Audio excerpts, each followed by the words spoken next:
Deus nos abençoe, nos ajude e una nós num clima de amor e de paz, muita tranquilidade, que nós possa auxiliar o nosso irmão que vai conversar, fazer a exposição, dando algumas energias, algumas vibrações favoráveis a ele, para que ele se sinta à vontade.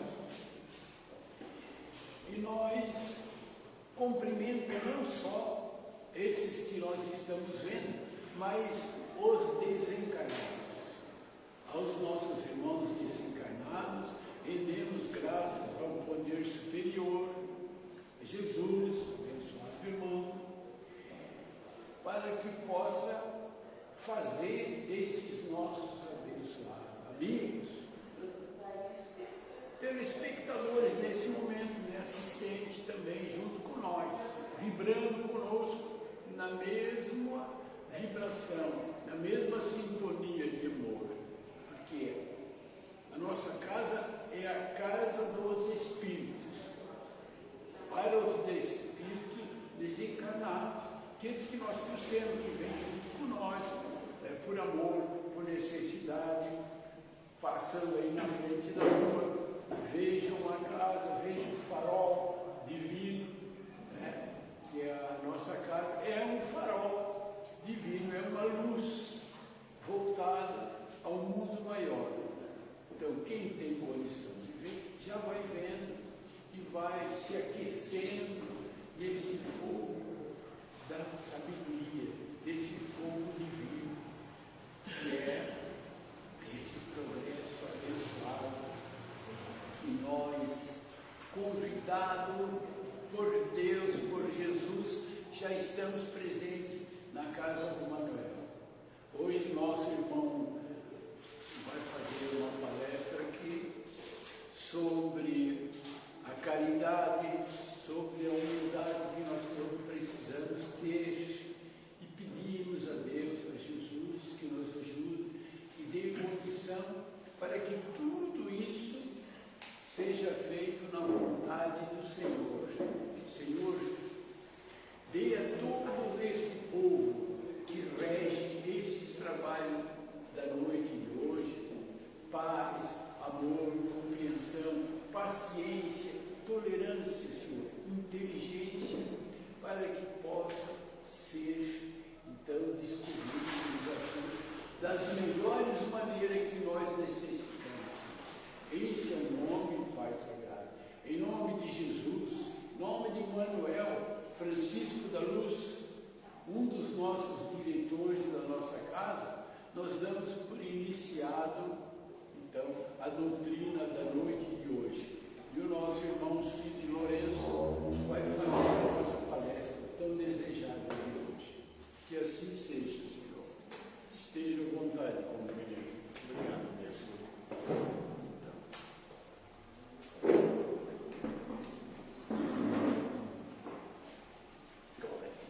Queridos amigos, que a paz do Cristo esteja em nossos corações. Esse tema que nós vamos trabalhar na noite de hoje, eu trabalhei alguns dias atrás, lá no Centro Espírita Francisco de Assis, que fica aqui ligado à nossa cidade aqui, Santa Maria da Imperatriz, que foi da Semana Espírita. E como o tema lá foi ligado ao Centro Espírita Francisco de Assis, que eles usaram toda a organização como o ponto principal, a imagem, São Francisco, e também o tema da paz. Então todos os temas da semana estavam com a paz. E aí quando a nossa irmã me relembrou, que a palestra de hoje também era minha, eu falei, vou usar o mesmo tema que eu usei lá, e inclusive vou usar um único slide aqui. E é interessante que, quando nós lembramos de falar desse tema, recordamos que, algum tempo atrás, no ano de 2010, nós estávamos lá em Brasília, quando ocorreu um congresso que homenageou o centenário do nosso querido Chico Xavier. E foi um congresso muito belo, muito lindo, que foi feito naqueles pavilhões lá de palestras, de seminários que tem em Brasília, e todos eles são enormes, né? Tipo, mais de 6 mil pessoas. E naquele encontro, todos, não teve palestra, mas todos que ali estavam, que foram convidados, narravam as histórias vividas com o Chico. Foi muito interessante, foi um evento assim, que trouxe para todos nós um entendimento do nosso querido Chico, a grandeza, né, do trabalho do nosso Chico, dentro desse processo da nossa doutrina espírita. Mas o mais interessante é que o congresso começou ali pela quinta-feira à noite, sexta, sábado, e domingo ele terminava ao meio-dia. E todo mundo ia embora ao meio-dia. E só que nós ficamos sabendo que teria uma palestra do Divaldo Pereira Franco, num outro espaço lá em Brasília, no outro ginásio, que seria praticamente à tarde, à noite, de tarde para a noite, a partir das 5 horas da tarde até a noite. E quando a gente ainda estava no domingo pela manhã, veio a notícia dizendo que naquele momento naquele dia tinha acontecido alguns problemas da área da segurança em Brasília, até porque Brasília também estava fazendo os 50 anos de fundação de Brasília.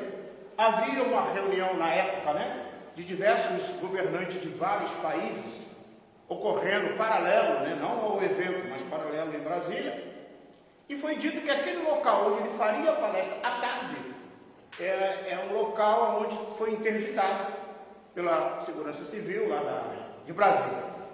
E que a palestra seria ali mesmo, naquele local onde estava acontecendo esse simpósio, esse seminário, né, esse congresso. Aí, conclusão, os 6 mil pessoas que iam embora, acabou ninguém indo embora, todo mundo ficando lá, né? Interessante que quando o Divaldo terminou a palestra dele, estava terminando, o Nando Cordel, que muitos conhecem, né, que canta a música da paz, ele começou a cantar a música da paz. E todos nós começamos ali, muito emocionados, abraçados, de mão dada, uns, outros e tal. E aquele mais de 6 mil pessoas cantando a música da paz. E nesse momento foi um momento assim muito lindo, porque a gente sentia a emoção, depois todo mundo se abraçando. Então vocês imaginem a energia que não era estar ali. Passado algumas semanas depois, a nossa irmã Marta Antunes, que é a presidente, que é a vice-presidente, era na época a vice-presidente da Federação Espírita Brasileira, na reunião mediúnica, ela recebeu uma mensagem de Ivone Pereira. Ivone Pereira, para quem não sabe, ela publicou várias obras, inclusive Memórias de um Suicida. Ela que, quando em diversas etapas de diversas reencarnações anteriores, ela cometeu alguns suicídios. E nessa existência, quando ela retornou no Brasil, ela teve um trabalho maravilhoso na área da literatura e ela pôde, então, nessa memória de um suicida, ela relatar fatos que ocorreram tanto lá no período, né, em que ela teve nesse vale do suicídio, do sofrimento, mas também da recuperação dela, que foi muito interessante. E aí a Marta, ao receber essa mensagem, disse, né, relata essa mensagem, inclusive está publicada no Reformador da época, dizendo que a nossa irmã Ivone Pereira, após desencarnar, ela continua no mundo espiritual, trabalhando para ajudar aquelas almas, aqueles indivíduos, aquelas pessoas que na Terra, muitas das vezes, perdem a esperança, perdem a fé e acabam com a própria vida. Esse fenômeno, quando ocorre, de tirar a existência por um desafeto, por problemas materiais, por uma doença, por um estado de loucura, seja qual for, dependendo do grau e da complexidade do processo, a alma, ela fica como se estivesse vivendo aquela cena do ato do suicídio. Por exemplo, se ela atingiu o crânio, se ela tomou um veneno, se ela se jogou de algum local, ela fica nesse estado. Enquanto aqui na Terra nós temos a medição de tempo, quando a gente passa para o mundo espiritual, é como se esse fenômeno, esse fato, ele precisa de uma certa forma ser modificado, porque é uma outra dimensão, é uma dimensão tetradimensional, uma visão tetradimensional. E os espíritos sofrem muito com isso. E as almas que têm interesse em prejudicar a humanidade, em fazer que outros indivíduos cometam suicídio, porque quanto mais indivíduos estiverem desajustados, maior fica o fato de manipular os outros indivíduos para fazer o mal a outras pessoas, se utilizam dessas pessoas para continuar provocando situações de desespero, de desequilíbrio, em que leva às vezes graus aí diversos de processos obsessivos. E é interessante que quando a gente estuda sobre isso, a gente vai descobrir que quando esse fenômeno é muito semelhante ao que acontece na Terra. Por exemplo, se a gente tem aí alguns bolsões que vendem drogas, a gente pode notar que aqueles indivíduos que têm esse interesse em que os indivíduos continuam consumindo a droga, eles aí inicialmente a dão para depois cobrarem.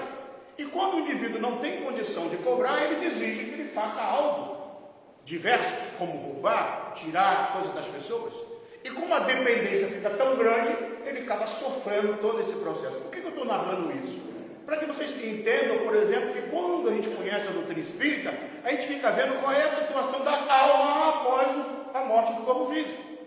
Por isso que sair do corpo com a atitude de atentar contra a própria existência vai gerar no espírito dificuldade no mundo espiritual, onde ele vai ter que reparar posteriormente toda essa situação. Por quê? Porque nós espíritos não morremos nunca.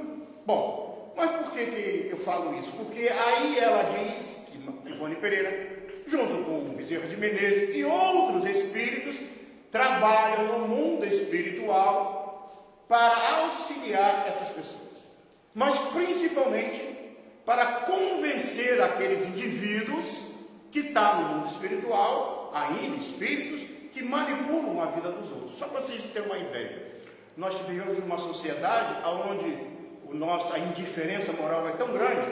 Se a gente vê, por exemplo, uma pessoa caída na rua, a gente passa de lado. A gente vê algumas pedintes, a gente até evita, atravessa a rua. Às vezes dá para se livrar, ou algo nesse sentido. Imagine essas pessoas, por exemplo, agora a gente vê um quadro muito grande, principalmente em Florianópolis, nessas regiões aqui de São José, no Rio de Janeiro, São Paulo, vários lugares. Quando essas almas que têm dificuldade com a sociedade, com a relação com os indivíduos na sociedade, elas desencarnam, elas ficam na psicosfera da cidade. Como ela foi rejeitada, como ela foi odiada, como ela foi tripudiada pelos indivíduos, ela odeia a sociedade. E elas não acreditam na sociedade, na mudança comportamental. Não acredita que o Cristo vai poder ajudar, porque a gente fala em Jesus e age ao contrário. Então, várias crenças, como nós fazemos assim, inclusive nós espíritas, né, temos essa postura ainda. Então, vejo que essas almas ficam no mundo espiritual, poluindo a psicosfera da cidade, trazendo dificuldades morais para os indivíduos. Só para vocês terem uma ideia, quando ocorreu a Revolução Francesa, lá na época da França, né, no período de 1793, muitas vezes, quando houve a queda da Bastilha, e em cada esquina praticamente tinha uma guilhotina, tirando a vida das pessoas. Porque naquela época a revolta, principalmente quando a Bastilha foi arrebentada e foi pego as armas, até o próprio rei foi guilhotinado. E é interessante que quando o Espiritismo ainda estava na França, o nosso mentor espiritual do Brasil, que é Ismael, ele, ao receber as orientações de Jesus sobre a pátria do cruzeiro, o trabalho que o Brasil teria no futuro da humanidade, ele recebeu uma orientação de Jesus para chegar ao mentor espiritual da França e dizer que a árvore do Evangelho, do Consolador Prometido, do Espiritismo, viria para o Brasil. E aí Ismael foi lá falar com São Luís, que é o mentor espiritual da França. São Luís, olha, o nosso Senhor Jesus Cristo falou que a árvore do Evangelho, a proposta nova do Evangelho, que é o Consolador Prometido, vai para o Brasil. E aí o São Luís, meu irmão, não faz isso, deixa aqui.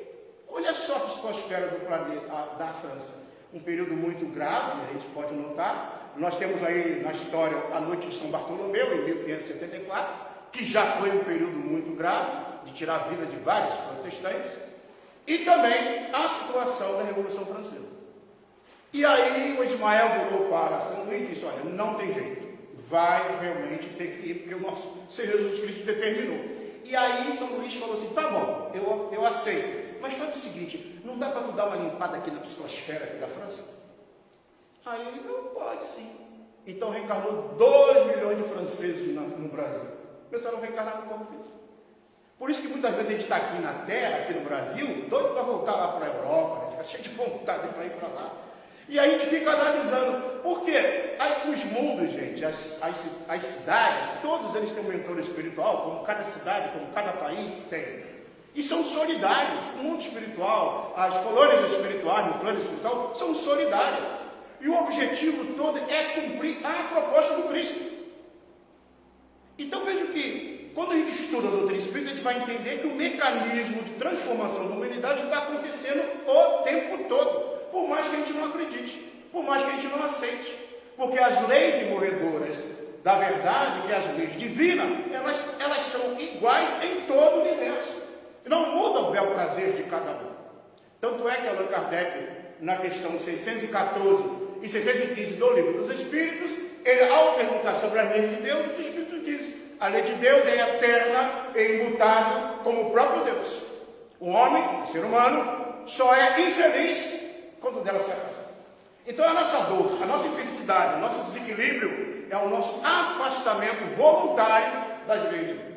Quando nós nos aproximamos da lei de Deus, agimos de acordo com a lei de Deus, nós entendemos qual é a proposta do Cristo. Bom, então Ivone Pereira trabalhava no mundo espiritual com uma massa de almas que tinham ódio pela sociedade. Quem quiser entender um pouquinho isso mais da nossa ida no mundo espiritual e até aceitar algumas sugestões para fazer a humanidade ficar mais atabalhoada, leia a questão número 400 do Livro dos Espíritos, que fala sobre sonhos, sono e sonhos. Quando diz ali que muitos de nós nos desligamos do corpo físico, vamos ao mundo espiritual e muitas das vezes vamos beber doutrinas estranhas em lugares no mundo espiritual, desajustado, e depois voltamos para o corpo com esses pensamentos. E aceitamos e queremos implantar isso no mundo. Quando muitos de nós também vamos para reuniões salutares, para aprender sobre a proposta do Cristo, outros se entregam à proposta do Cristo, dando a própria existência, como o nosso Chico, Madre Teresa de Calcutá, Irmã Lúcia e tantos outros.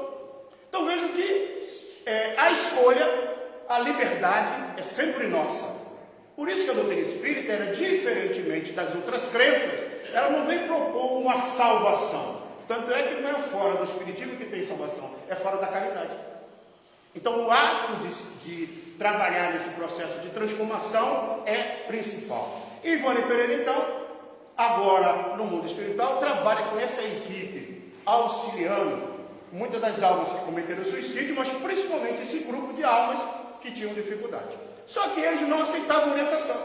E ela disse para eles: olha, realmente a humanidade pode ter muito defeito, as guerras que aconteceram, tudo que aconteceu, mas tem pessoas, tem gente que está querendo a paz, que estão modificando. E eles falaram que não acreditavam. E disseram: então venha, vamos assistir uma desses encontros das pessoas. E diz Ivone Pereira que aquelas almas foram levadas no final daquele encontro, quando a gente estava ali reunido lá em Brasília, todo mundo cantando de mão dada, abraçado, chorando, muitos de nós, sobre a paz. E aí eles chegaram, olharam aquela cena e ficaram assim mexidos, porque eles viram que havia algum movimento. E diz Ivone Pereira, na mensagem recebida pela nossa irmã Marta Antunes, que está publicada no Reformador, diz que naquele momento em que todos estavam ali abraçados, os espíritos juntos, veio uma luz do alto tão forte, que envolveu todos que ali estavam no Congresso, envolveu todo o território ali do Distrito Federal, o estado de Goiás, o Brasil, cada estado do Brasil foi envolvido por essa luz, avançou nos oceanos, atingiu cada continente, e envolveu toda a terra e voltou para o plano espiritual. Foi um momento belíssimo. E a gente, quando leu a mensagem depois, e a gente estava lá no meio, que meu Deus, foi Jesus, em 30 milésimos de segundo ele deu uma passadinha na terra. Então, por isso, amigos, que eu trouxe esse tema, para dizer que a terra não está perdida, o mundo não está perdido. Nós podemos travar algumas deficiências do progresso, dificultar, mas as coisas estão se ajustando, mesmo através da dor, mesmo através do sofrimento. Por isso que é importante a gente entender que a doutrina espírita, ela tem algumas, se funcionar aqui, né?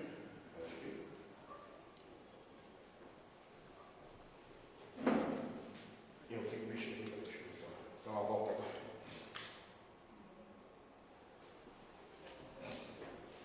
Passa um só então para mim.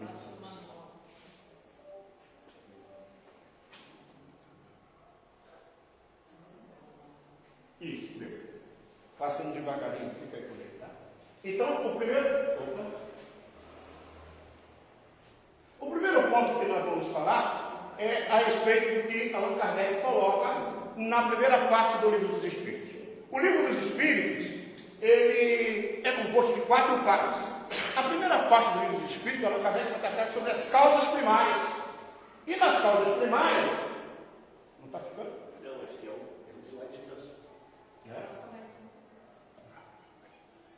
Bota mais um então. Pode botar todos então, deixa pronto ali já, se ficar. Que eu não sei por que está voltando.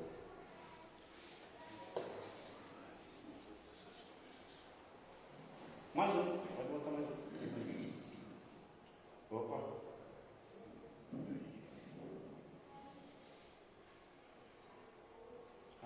Já sei. É a apresentação, né? É o teu computador desconfigurou ali. Mas tudo bem, podemos. É que ele não está pegando. Mas deixa eu pegar minha cola, né? Então, assim, ó, na primeira parte do Livro do Espírito, Allan Kardec vai trazer 3 conceitos que são fundamentais, que é a respeito de Deus, Espírito e matéria. Ele vai, nesse primeiro parte do primeiro capítulo ali, da primeira parte do Livro dos Espíritos, que é dividido em 4 partes, ele vai falar que 3 elementos existem no universo. 2 elementos básicos, o Espírito e a matéria, e acima de tudo Deus.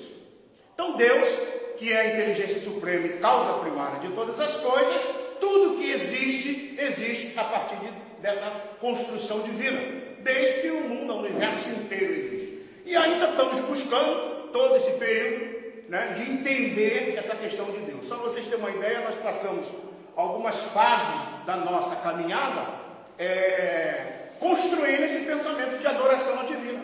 No início a gente adorava as pedras, aí é o período da litolatria, tem um período que a gente adorava os vegetais, que é o período da fitolatria, teve um período que a gente adorava, por exemplo, os mitos, que é o período da mitologia, tem um período que a gente adorava vários deuses, que é o período da idolatria. Nós temos um período aí das doutrinas, né, mitológicas, dos mitos, que a gente tem muito aí até hoje acreditando, e depois nós chegamos numa fase da politeísmo, que é crescer em vários deuses, até chegar à ideia do monoteísmo, apresentada pelo povo hebreu.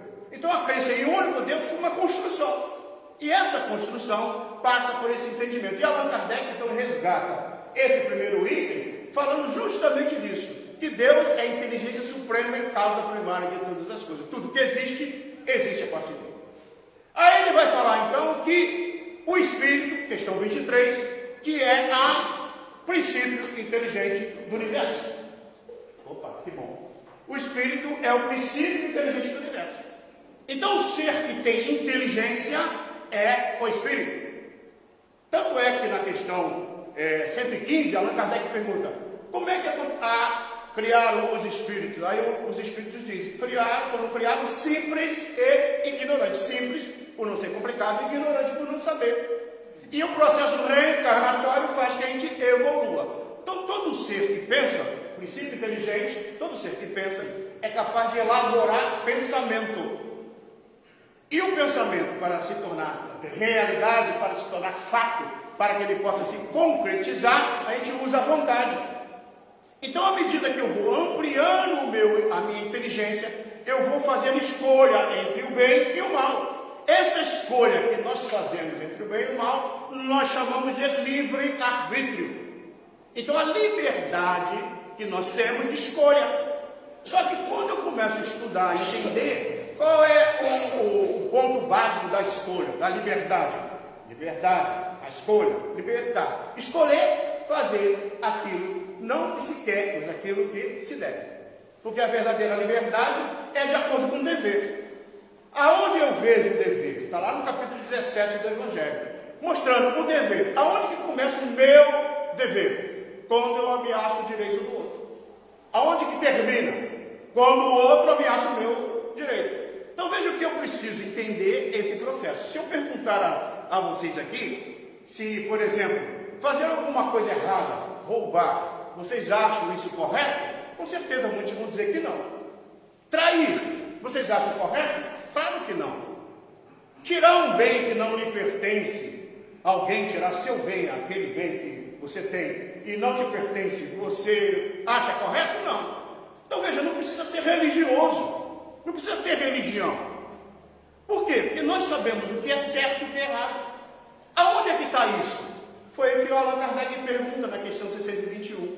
Aonde está escrito a lei de Deus? E o Espírito responde, na consciência.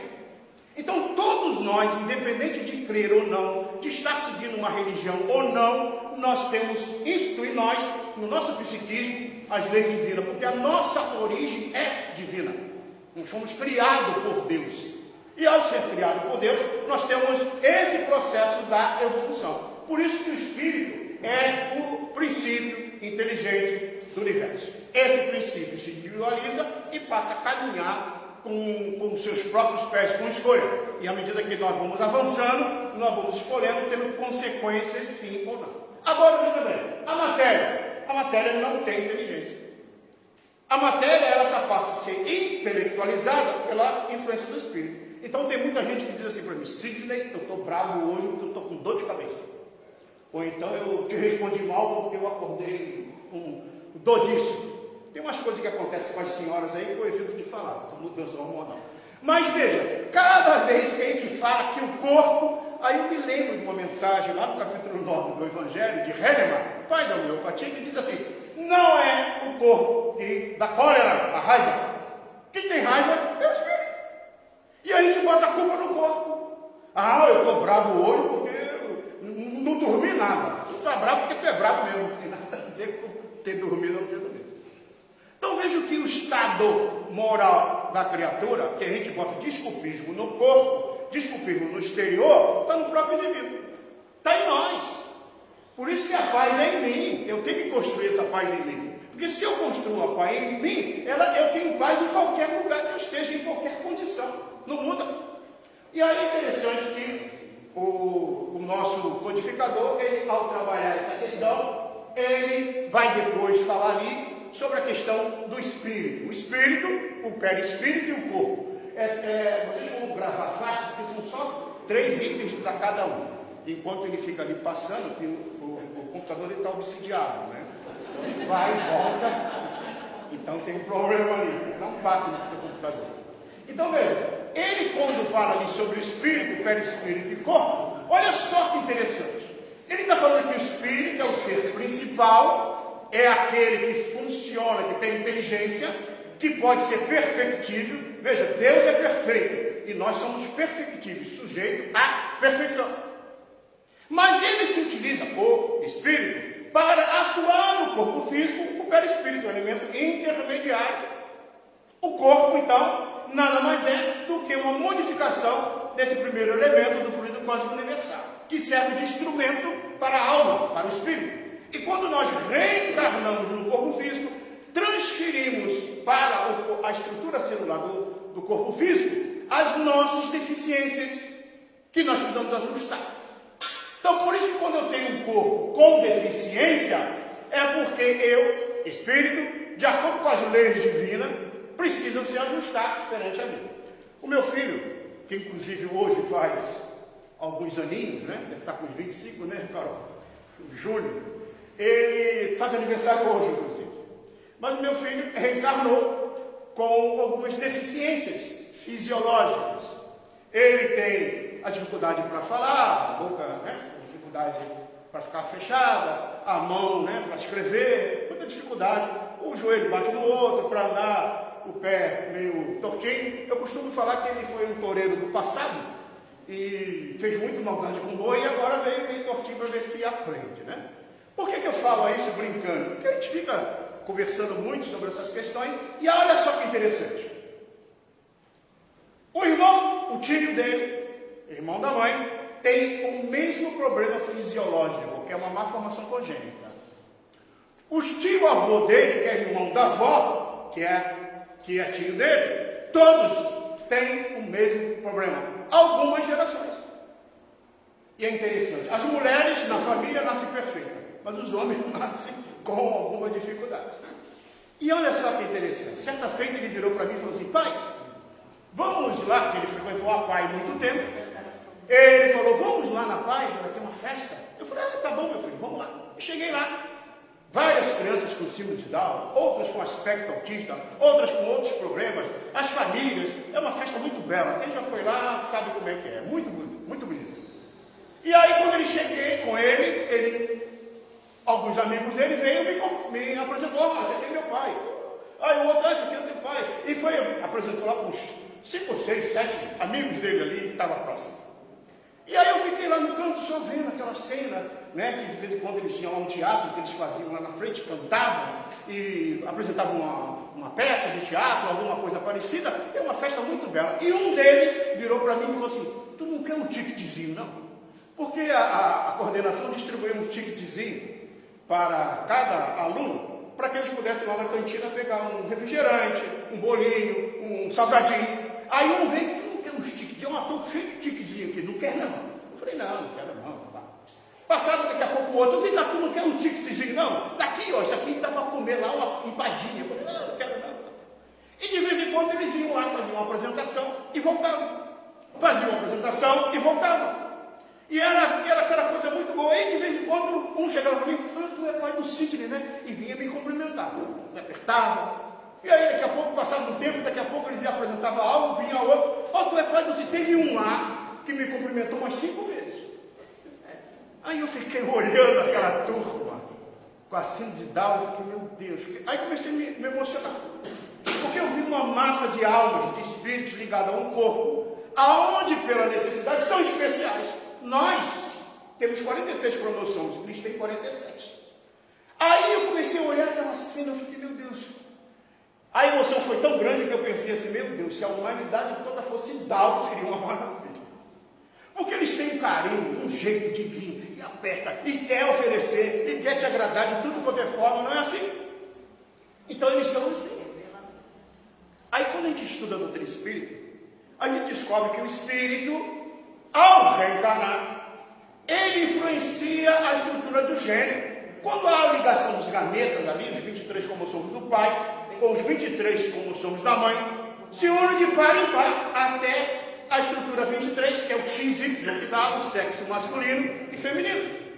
Mas lá no par 21, há uma má formação congênita, uma trissomia.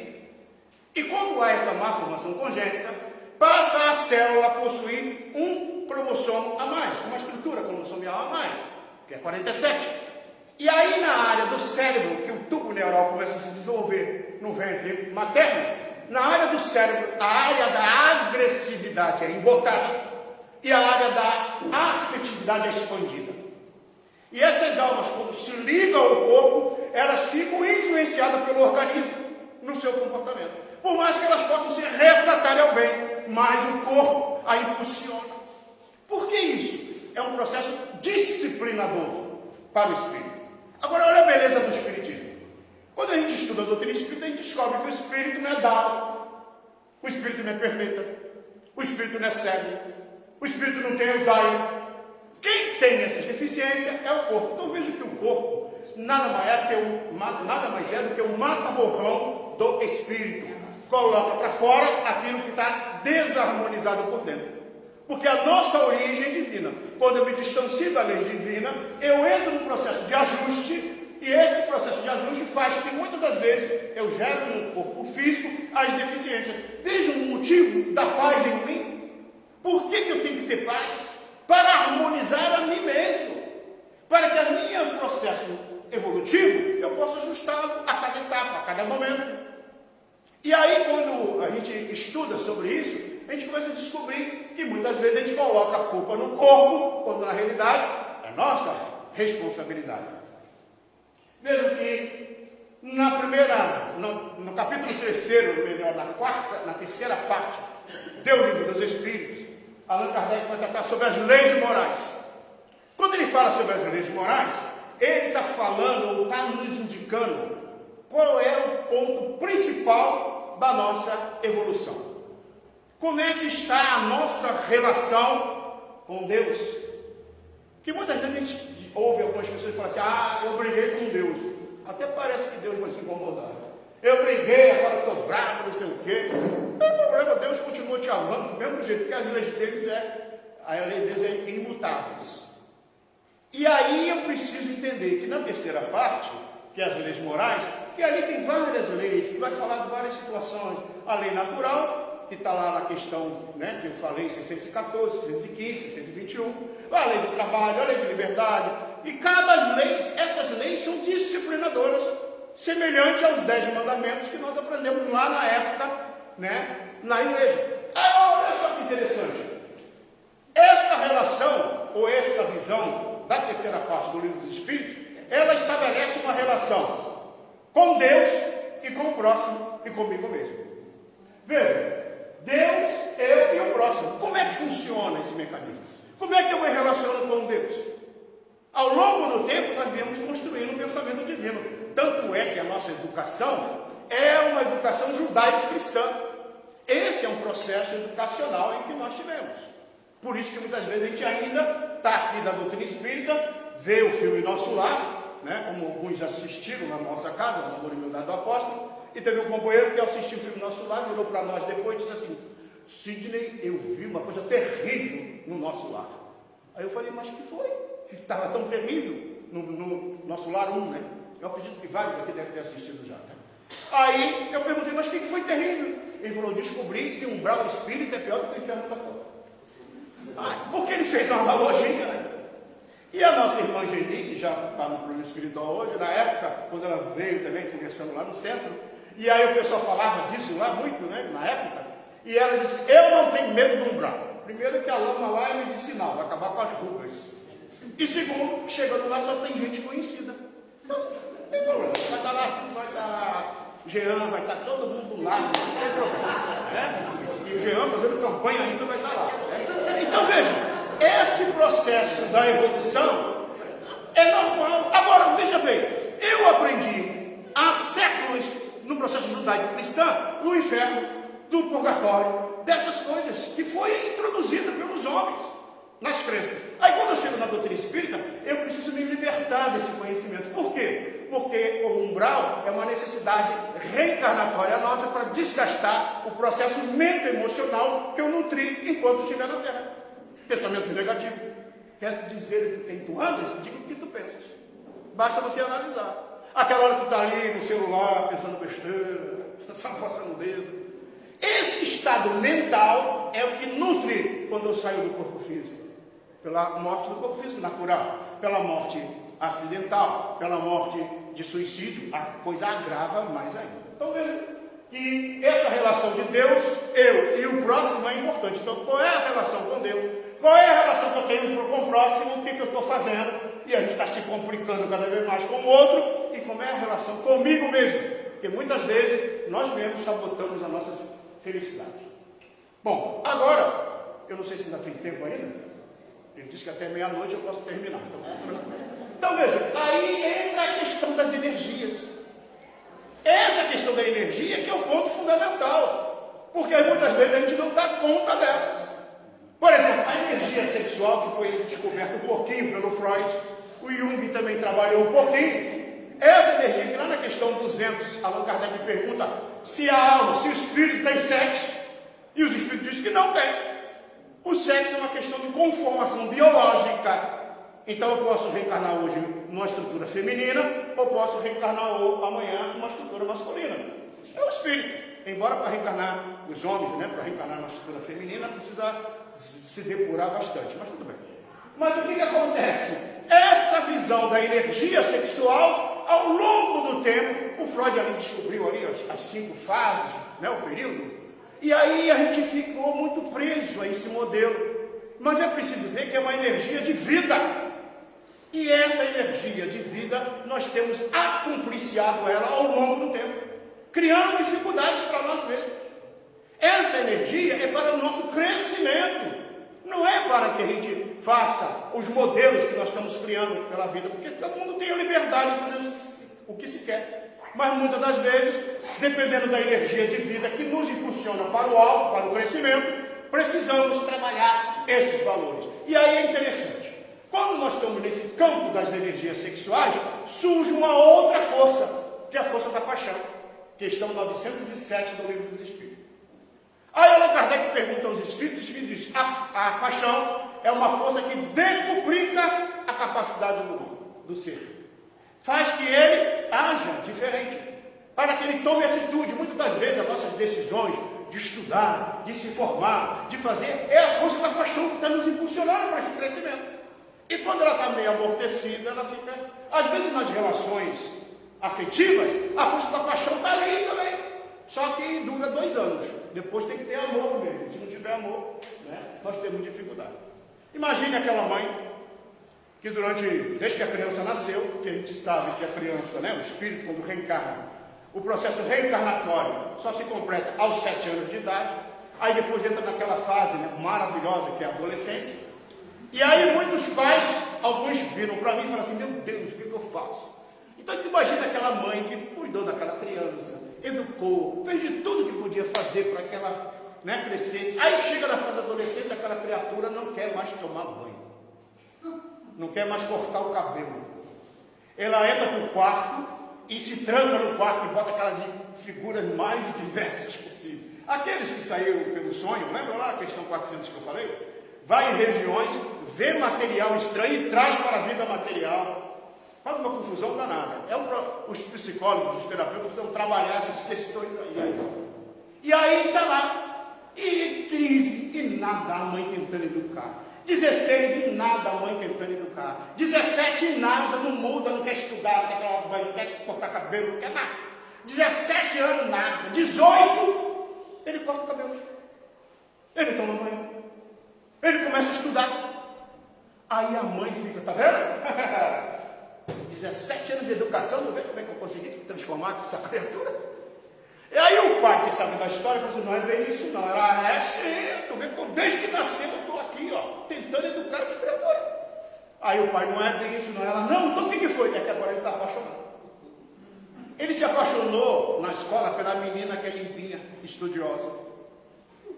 Aí veja, 17 anos de educação, gente, não é capaz de fazer o que a paixão é capaz de fazer. Então veja, quando eu estudo lá no Livro dos Espíritos sobre a paixão, eu fico vendo, é uma força que tem que ser controlada por nós. E é por isso que eu preciso me entender, por isso que eu tenho que ter paz em mim. Porque eu entendo que essa força é para bem. É a mesma força quando está reduzida, gera um processo depressivo. A dificuldade de viver, de não querer mais existir, que muitas vezes ocorre em situações graves.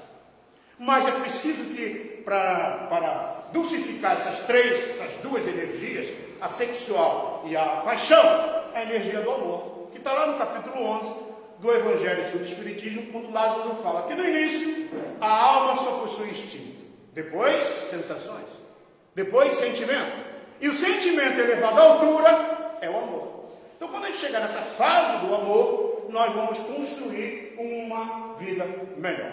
Bom, a educação moral nossa, ela passa por alguns valores. Esses valores estão implícitos no nosso comportamento. Lembrando que o nosso tema é a paz em mim e a caridade. Aí Allan Kardec, na questão 886, pergunta aos espíritos, como é que é entendido o termo caridade com Jesus? Por Jesus. E aí os espíritos respondem, Jesus entendia a caridade como sendo benevolência para com todos, indulgência com as faltas alheias e perdão das ofensas. Porque não é o ato de dar material, de dar coisa material. É o ato de ser benevolente. A benevolência é no falar, no pensar, no agir, no olhar. A indulgência é ser doce por dentro em relação às dificuldades do outro, porque nós precisamos de indulgência também. E o perdão, porque o perdão é agir como se fosse Deus, nos dando a oportunidade de perdoar para nos livrar do processo de ajuste. Vamos imaginar só para a gente poder ter uma ideia por que o perdão é importante. Imagine quando a gente tem ali alguém que nos feriu, nos fala uma palavra áspera. Vou fazer um trabalho matemático aqui rapidamente. Alguém nos fala uma palavra áspera e aquele nos xingar com algum nome, eu fiquei magoado, fiquei ressentido, eu me senti mal. Vamos supor que essa fala do outro me desequilibrou 30. Aí eu fiquei desequilibrado 30. Mas aí no meu pensamento eu falei assim, ele me fez isso, ele vai dizer, sabe o que eu vou fazer? Aí, veja, eu estou desequilibrado em 30. Para que eu possa, de uma forma geral, revidar, eu tenho que gerar uma força semelhante. Aí eu já fico 30 também. Aí eu fico 60 desequilibrado. 30, a culpa é do outro. Os outros 30 é por minha conta. Tem gente que vai logo com 50 ali. Aí já fica 80 desequilibrado. Tem outros que vão logo com 100. Produz logo 70. Vou matar, vou fazer isso, fazer aquilo. Aí fica 70% a mais dos 30, 100% desequilibrado. Agora, olha só que interessante. O mal que me faz mal não é o mal que o outro faz. Sabe por quê? Porque se eu tivesse perdoado, aquela energia negativa que o outro me passou, tinha diluído. Agora, como eu odeio também, o que acontece? Eu tenho que produzir uma energia maior ou semelhante para o quê? Me vingar do próximo. Então, qual é o mal que me faz mal? Não é o mal que o outro me faz, mas é o mal que eu faço. Então, quanto mais eu entender que a paz é em mim e eu que tenho que trabalhar esse valor, não é o outro, aí eu vou começando a mudar o meu pensamento nessa minha caminhada terrena. E para finalizar, a gente estava falando sobre esse tema certa feita num seminário e abria para as pessoas perguntarem, e uma senhora virou para mim, que estava no seminário, quando eu falei sobre a benevolência, sobre a indulgência, sobre o perdão, ela disse assim, Sidney, é muito bonito, mas tem uns aí que não dá. Aí eu falei, mas espera aí. Ela insistiu, né? Dizendo que é muito difícil. Como é que botei benevolência, ser indulgente e não sei o quê? E ela falou um monte de coisa. E eu tentando explicar ali da minha forma mais didática possível. E ela não entendia. E não aceitava. E o pessoal já estava assim, né? Querendo ajudar também para que ela entendesse. E ela não aceitava nada. Dizia que eram muito bonitas palavras, mas não tem jeito. Aí eu falei para ela, bom, sabendo disso, o nosso codificador escreveu 3 capítulos do Evangelho segundo o Espiritismo. No primeiro é o capítulo 10, Bem-aventurados misericordiosos. Lá no capítulo 10, fala a respeito daquele diálogo de Jesus com Pedro. Quando Pedro pergunta, Senhor, quantas vezes devo perdoar o meu irmão? E aí ele fala 7 vezes, aí ele diz, não apenas 7 vezes, mas 70 vezes 7 vezes. Uma senhora foi ao Chico e disse assim, Chico, eu já fiz aquela conta do nosso Senhor Jesus Cristo e o meu marido já estourou a cota dele há muito tempo. E aí o Chico, mas que conta é essa, minha senhora? Olha, Jesus não falou que tem que perdoar 70 vezes, eu já sou besta. E ele não tem jeito. Aí o Chico disse muito mineiramente, falou assim, olha, o nosso irmão, que é o mentor espiritual do Chico, diz que inclusive está no Evangelho segundo o Espiritismo, que perdoar 70 vezes 7 vezes é cada ofensa. Pegue lá o capítulo 10 e leia. No meu Evangelho está assim, perdoar 70 vezes 7 vezes cada ofensa. É perdoar 70 vezes 7 vezes a mesma ofensa. Aí ela, e o Chico disse, ela é. Aí ela, mas como é que eu faço agora, Chico? Ó, usa a terapia do copo d'água. Não é jogar água no homem, não, calma. Usa a terapia do copo d'água. Aí todo mundo começa segunda-feira, que é aquela proposta que o Chico fez, e ela chegou em casa, então, resolveu na segunda-feira começar. O Chico disse, quando seu marido for trabalhar, e ele estiver voltando, bota água na boca, mas não engole. E ela acabou. Aí ele chegou na segunda-feira à noite, quando ela estava entrando em casa, ela, água na boca. E ele já tentou abrir a porta, já reclamou da porta, sentou, comeu, jantou, tomou banho, dormiu, acordou no dia seguinte com os 2 pés esquerdos, porque às vezes a gente acorda assim, né, com os 2 pés esquerdos, foi trabalhar, aí volta à noite, ela, água na boca na terça-feira. Aí lá na quarta-feira, ele saiu para trabalhar e tal, à noite, quando ele chegava lá, água na boca. Aí lá na quinta-feira, água na boca. Aí lá na sexta-feira, quando ele saiu para trabalhar, ele olhou para ela quieta. Ele falou, tem alguma coisa estranha, mas foi trabalhar. E ficou o dia inteiro pensando, acho que essa mulher enlouqueceu. Porque a semana toda, porque o homem demora a perceber isso, tá? E ele percebeu que ela não estava falando. E aí, naquele instante que ele chegou em casa, ele virou para ela com água na boca, na sexta-feira, e falou, minha esposa, o que aconteceu, amor? Porque eu estou vendo Aí ela engoliu a água, bem engoliu. Aí ela disse assim, olha, eu tenho feito as coisas para ti, cuido da tua roupa, cuido das tuas coisas, né? Faço tudo de bom. Às vezes eu erro no sal, e tá tudo bem, mas você está tão bravo, chega, briga comigo, não sei o quê. Mulher, porque, poxa, lá o patrão pega no meu pé, eu não posso brigar com ele, né? Se ele me manda embora, aí eu brigo contigo em casa. Veja, naquele momento que ela começou a falar diferente, ele começou a falar, aí ela falou assim, ela virou, vem cá, vamos olhar aqui. Aí ela pegou aquele álbum, já tinha casado há mais de 40 anos, aquele álbum do casamento. Aí foi olhar, ficaram felizes da vida, relembraram. Olha a proposta do Cristo. Quando alguém te obriga a andar 1000 passos, ande com ele 12.000. Tu imagina alguém te obrigar a andar 1000 passos? Não, querido, está cansado? Vamos andar mais 1000. Veja, é você não resistir ao mal. A paz em quem? É em mim, não é no outro. Quando alguém te obriga a capa, dê também a túnica. Ou seja, não resistir ao mal.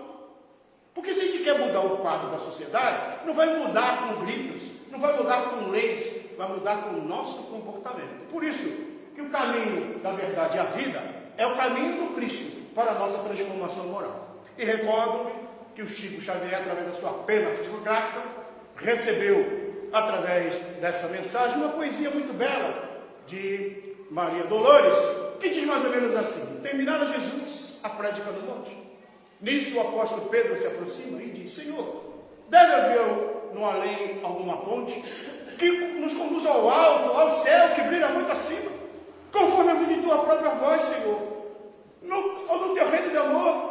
Onde está esse caminho? Onde está esse acesso? Jesus silenciou, como entrando em recesso.